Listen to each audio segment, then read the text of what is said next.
You know, sometimes we don't even notice the quiet ways life begins to change after 50. The mornings come a little slower. The house feels a little quieter. And in the mirror is a face we recognize but don't quite see the way we used to. We still carry the laughter in our eyes, the wisdom in our smile, and the memories stitched into the lines of our skin. But there's also something else there, a soft question behind the eyes. Is this it? Is this the new normal? For many of us, aging isn't just about graying hair or stiff joints. It's about learning to live in a world that doesn't always see us anymore. Or worse, a world that assumes we've stopped wanting, stopped feeling, stopped needing deep emotional connection, especially when it comes to intimacy and companionship. But here's the truth that no one tells you enough.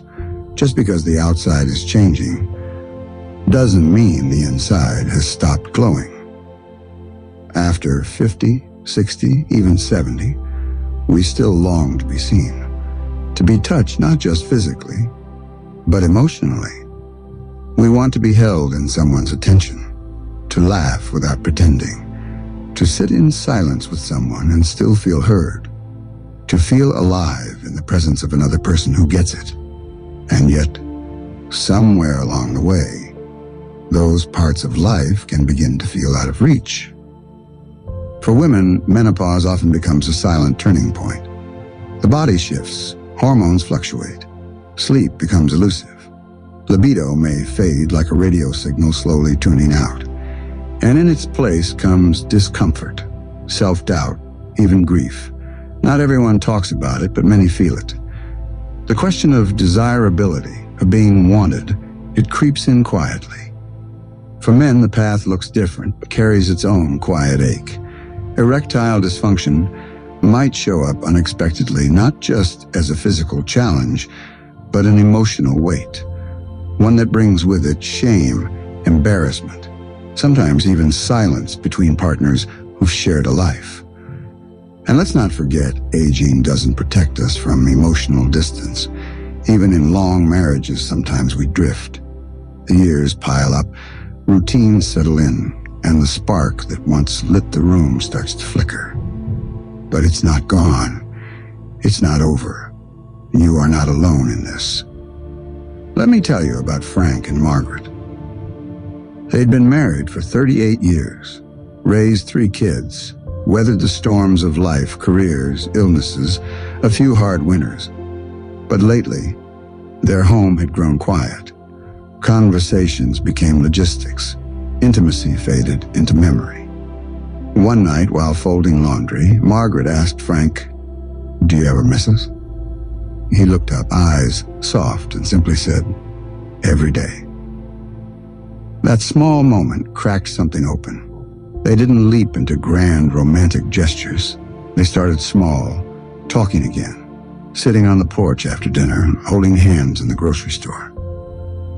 Eventually, they found a couples counselor, not because something was broken, but because they both wanted to remember how to be close again.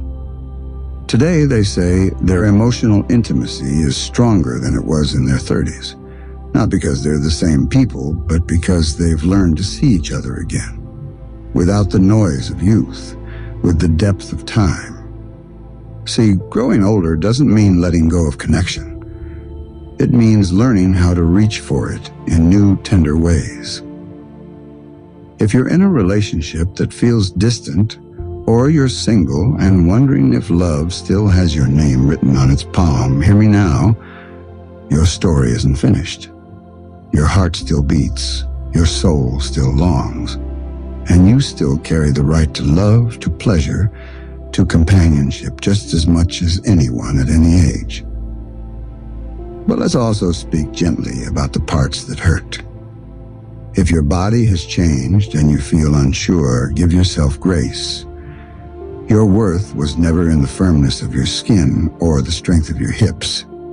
It's in the way you've survived, the way you still show up, the way you hold someone's gaze when you say, "I'm still here." If you faced rejection, loss, or shame around your aging body or shifting desires, I want you to know healing is possible. Sometimes it takes one conversation. Sometimes it takes a professional hand. Sometimes it takes you standing in the mirror and whispering, I still deserve love. I still deserve joy. And you do. There's no expiration date on feeling alive in your body. There's no deadline for being kissed like it matters. There's no shame in asking for help from a therapist, a doctor, or even a trusted friend. In fact, one of the greatest acts of love you can give yourself now is permission. Permission to ask your partner for more tenderness. Permission to explore intimacy in different ways, whether that's touch or conversation, or simply lying beside someone and feeling safe. Permission to rebuild confidence not through comparison, but through compassion. Permission to start again. I once spoke to Eleanor, 72 years old, widowed, and convinced she was done with love.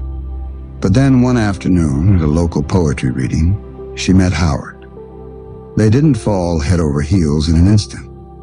They talked, they listened, they laughed. Eleanor told me, I thought my heart had retired, but turns out it was just waiting for someone gentle enough to knock. Now they go dancing on Thursdays, slowly, gently. Sometimes he forgets the steps, sometimes she does, but always they end with laughter. That's what intimacy can look like after 70, not perfect, but precious. And for those of you still healing from past wounds, know this. You are not too broken to be loved. You are not too late to begin again. Your softness is still sacred. Your body is still worthy. And your desire for connection is not a weakness. It is a sign that your spirit is still blooming. Aging doesn't diminish beauty, it refines it. It teaches us that intimacy isn't just in grand gestures, but in the way someone says your name with care, in the comfort of a familiar embrace, in the courage to be vulnerable, even after years of pretending to be strong. So if something in this touched you, if a quiet corner of your heart whispered yes, then I invite you gently and kindly to begin. Start the conversation with yourself, with your partner, with your doctor, with a therapist, or even with a friend. Let go of the guilt. Let go of society's cruel rules about what aging should look like. Let go of the belief that your best years are behind you, because your most honest years may still be ahead. And when we speak openly about love, intimacy, and the emotional landscape of aging, we don't just heal ourselves, we make it safer for others to speak too. Here on The Age of Beauty, this is our sacred space, a space for truth, for tenderness, for reminding each other that aging is not the end of the story, it's the beginning of a deeper, fuller chapter. One with more soul, more connection, more of what really matters. If this message felt like something your heart needed today, I'd be honored if you'd share it with someone who needs it too. And if you'd like to keep exploring this journey with us gently, thoughtfully, and without judgment, then please, like this video, subscribe to The Age of Beauty, and stay close. Because you're not alone. You're never alone. And in this beautiful season of life, there is still so much to feel, to discover, and to love. We'll meet again right here with more conversations that matter. Until then, take care of your heart. It's been with you through everything, and it's still learning how to bloom.